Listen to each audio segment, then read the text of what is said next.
नमस्कार। दिन भर की बड़ी खबरों में आपका स्वागत है। मैं हूं आपके साथ आराधना। आज इस बुलेटिन में बात होगी अडानी को लेकर कांग्रेस के बड़े खुलासे की, विशेष राज्य के मुद्दे पर लालू की नीतीश कुमार को दी राय की, देखेंगे कोलकाता महिला डॉक्टर के साथ बर्बरता पर राहुल गांधी के बड़े बयान को, अयोध्या में बढ़ते भ्रष्टाचार को, जानेंगे अजित पवार को लेकर शरद गुट की एनसीपी के बड़े बयान को, और बुलेटिन के आखिर में देखेंगे जाने माने कार्टूनिस्ट इरफान की किस खबर पर पड़ी तिरछी नजर। लेकिन दिन भर की तमाम बड़ी खबरों से पहले एक नजर आज की सुर्खियों पर। तेलंगाना से राज्यसभा चुनाव लड़ेंगे कांग्रेस नेता अभिषेक मनु सिंघवी। पार्टी अध्यक्ष मल्लिकार्जुन खड़गे ने उम्मीदवारी पर लगाई मुहर। 3 सितंबर को राज्यसभा की 12 खाली सीटों पर होंगे उपचुनाव। हाईकोर्ट ने बीजेपी सांसद बांसुरी स्वराज को भेजा नोटिस। आप नेता सोमनाथ भारती ने निर्वाचन को दी है चुनौती। नई दिल्ली सीट पर आमने सामने थे बांसुरी और सोमनाथ भारती। जम्मू कश्मीर में चुनाव को लेकर हलचल तेज। 20 अगस्त तक हो सकता है तारीखों का ऐलान। गृह सचिव के साथ चुनाव आयुक्तों ने की बैठक। तेजी के साथ बंद हुआ शेयर बाजार। 149 अंकों की तेजी के साथ 79,105 पर बंद हुआ सेंसेक्स, तो 4 अंकों की बढ़त के साथ 24,143 पर बंद हुआ निफ्टी।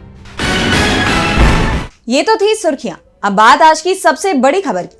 अडानी और सेबी पर हिंडनबर्ग की रिपोर्ट आने के बाद से ही देश की राजनीति में भूचाल आया हुआ है, और अब अडानी को लेकर कांग्रेस ने भी बड़ा खुलासा किया है। कोयले से लेकर अडानी पोर्ट तक सरकार के फैसलों पर सवाल उठाए हैं। तो क्या है पूरा मामला, जानने के लिए देखिए ये रिपोर्ट। हिंडनबर्ग रिपोर्ट के बाद अब कांग्रेस ने अडानी को लेकर बड़ा खुलासा किया है। पार्टी ने मोदी सरकार पर अडानी को फायदा पहुंचाने के अपने आरोपों को लेकर अब तथ्यों समेत सवाल उठाए हैं। कांग्रेस महासचिव जयराम रमेश ने ट्वीट करते हुए लिखा कि जब उनके पसंदीदा टेम्पो वाले के हित शामिल होते हैं तो नॉन बायोलॉजिकल पीएम बिजली की गति से आगे बढ़ते हैं। अडानी झारखंड में बिजली पैदा करने और बांग्लादेश को आपूर्ति करने के लिए ऑस्ट्रेलिया से कोयला आयात करता है। ये एकमात्र कंपनी है जिसे बिजली खरीद समझौते के माध्यम से ऐसा करने की अनुमति दी गई है, जो बहुत विवादास्पद रहा है। और अब कंपनी को ये बिजली भारत में ही बेचने की अनुमति मिल गई है। दरअसल विद्युत मंत्रालय ने हाल ही में एक गाइडलाइन जारी की थी, जिसमें पड़ोसी देशों में निर्यात की जा रही बिजली को भारत में ही बेचने की अनुमति दी गई है। जयराम रमेश ने मंत्रालय की जारी गाइडलाइन की प्रतियां भी साझा की हैं।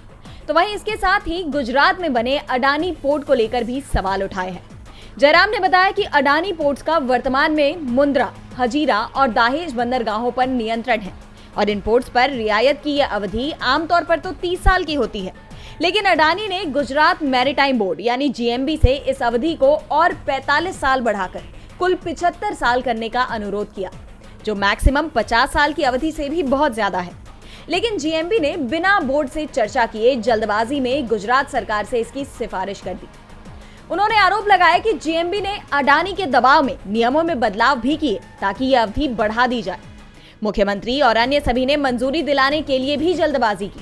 इसे लेकर ट्वीट करते हुए जयराम ने लिखा कि मोदी है तो अडानी के लिए सब कुछ मुमकिन है, इसलिए संयुक्त संसदीय समिति जेपीसी की जांच जरूरी है।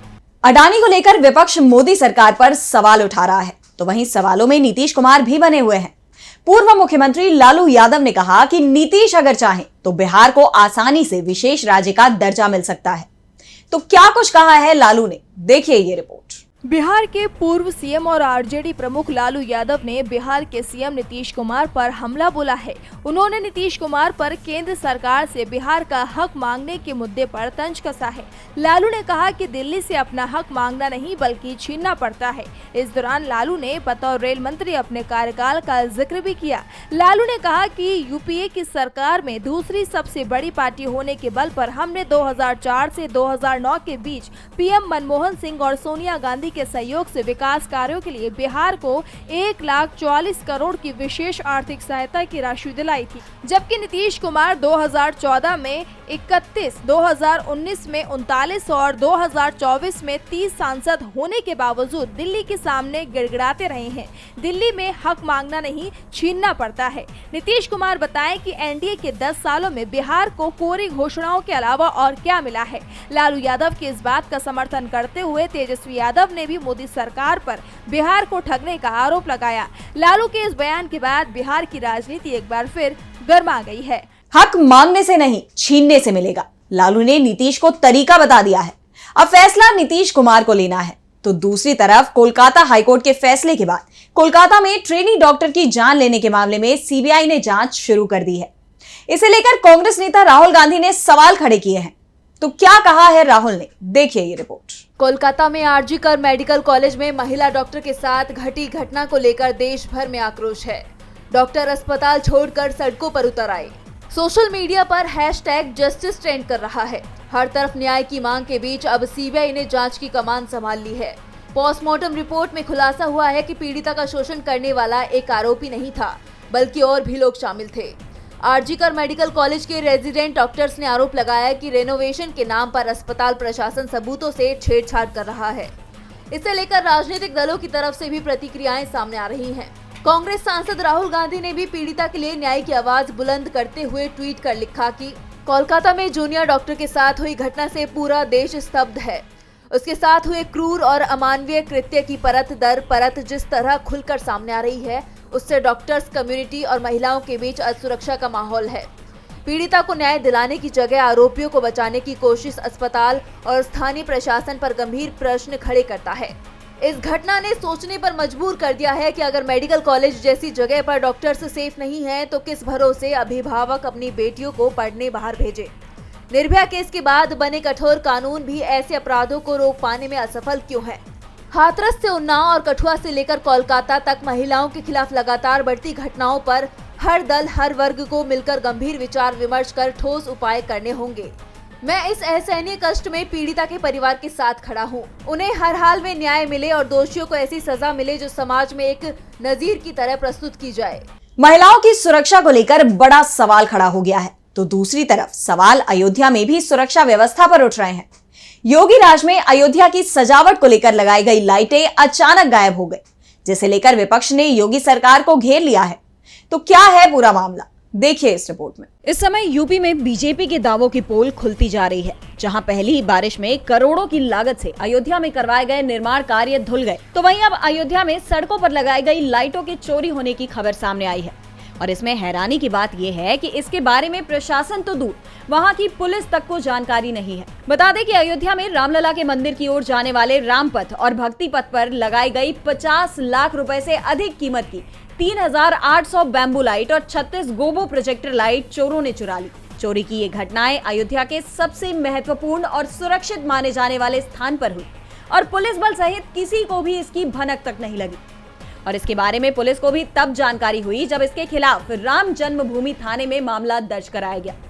वहीं इस मामले में समाजवादी पार्टी के प्रमुख अखिलेश यादव ने योगी सरकार पर हमला बोलते हुए एक्स पर लिखा कि अयोध्या में चोरों ने की कानून व्यवस्था की बत्ती गुल, इसलिए जनता तो पहले ही कह रही थी बिन बिजली के खड़ा है खंभा। भाजपा सरकार मतलब अंधेर नगरी, सब तरफ अंधकार। अयोध्या कहे आज का नहीं चाहिए भाजपा, जो सीएम योगी के उस दावे की पोल खोल रहा है जिसमें वो लगातार कहते हैं कि यूपी अब अपराध मुक्त हो गया है। अयोध्या को सुंदर बनाने के नाम पर बड़े भ्रष्टाचार की आशंका जताई जा रही है। जांच होगी तो कई मामले खुल सकते हैं, जिससे बीजेपी मुश्किल में फंस सकती है। वैसे बीजेपी मुश्किल में पहले से ही दिखाई दे रही है और अब उसके सहयोगी भी मुश्किल में दिख रहे हैं। महाराष्ट्र में अजित पवार को लेकर अब एनसीपी शरद गुट के नेता ने बड़ा बयान दिया है। तो क्या है पूरा मामला, देखिए ये रिपोर्ट। महाराष्ट्र में राजनीतिक दलों के बीच महासंग्राम छिड़ गया है। एक तरफ तो विधानसभा चुनाव में जीत के दावे हैं, तो दूसरी तरफ राजनीतिक दलों में फेरबदल भी अपने चरम पर है। ऐसे में अजित पवार की घर वापसी को लेकर भी चर्चाएं तेज हैं। इस बीच एनसीपी-एसपी के वरिष्ठ नेता जयंत पाटिल ने अजित पवार को लेकर बड़ा दावा कर दिया है। उन्होंने कहा कि अजित पवार पार्टी छोड़कर नहीं जाते तो महाराष्ट्र के अगले सीएम अजित होते। साथ ही उन्होंने अजित पवार पर तंज कसते हुए कहा कि 1990 से अजित विधायक हैं, लेकिन उनके बाद आने वाले एकनाथ शिंदे और देवेंद्र फडणवीस आगे निकल गए।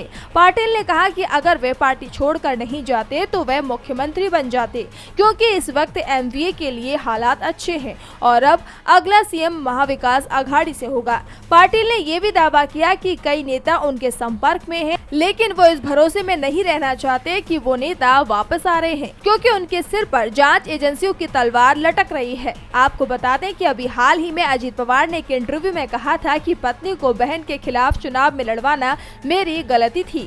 साथ ही एनडीए के नेताओं को शरद पवार के खिलाफ कुछ भी बोलने से पहले सोचने की नसीहत भी दी थी। जिसके बाद सवाल ये उठ रहे हैं कि अजीत पवार के नर्म तेवर क्या उनकी घर वापसी के संकेत दे रहे हैं, और अब जयंत पाटिल के बयान ने चर्चाओं को और भी हवा दे दी है।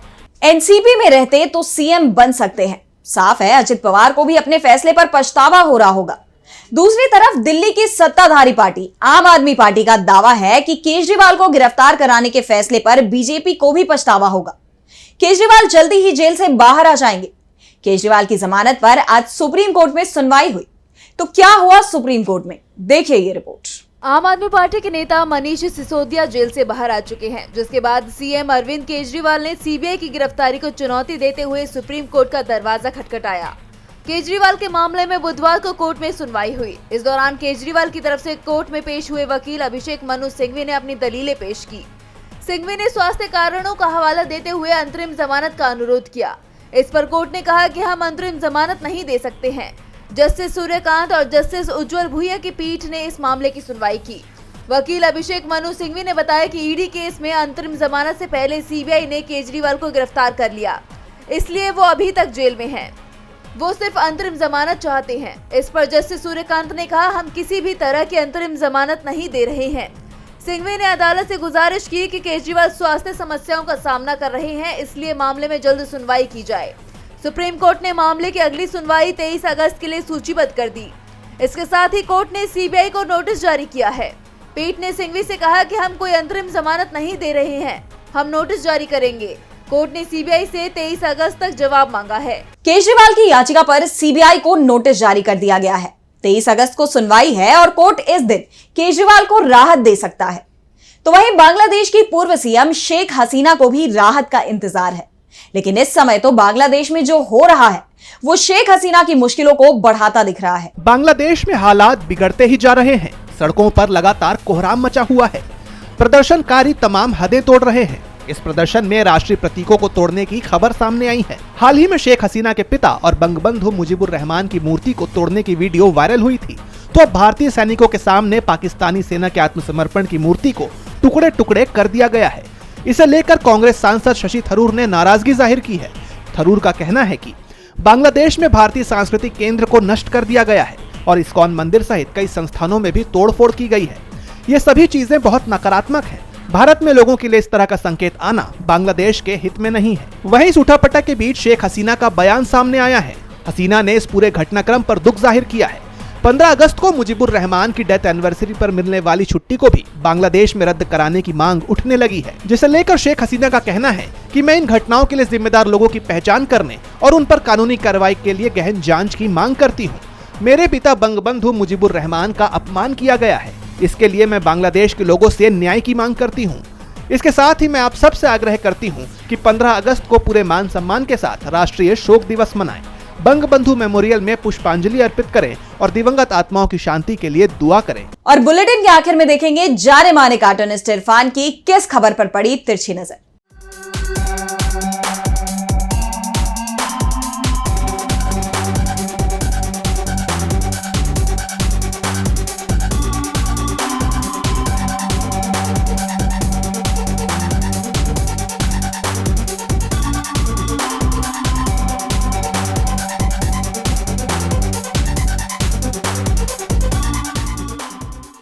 दिल्ली के अब तक के मुख्यमंत्री अरविंद केजरीवाल की जमानत याचिका फिर से सुप्रीम कोर्ट में खारिज कर दी गई है।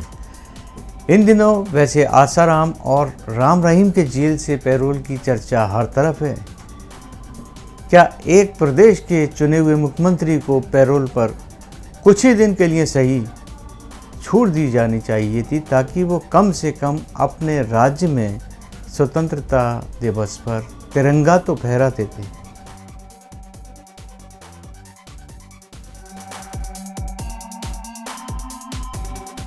बहुत बहुत शुक्रिया इरफान जी। तो आज इस बुलेटिन में इतना ही। आप देखते रहिए डीवी लाइव। नमस्कार।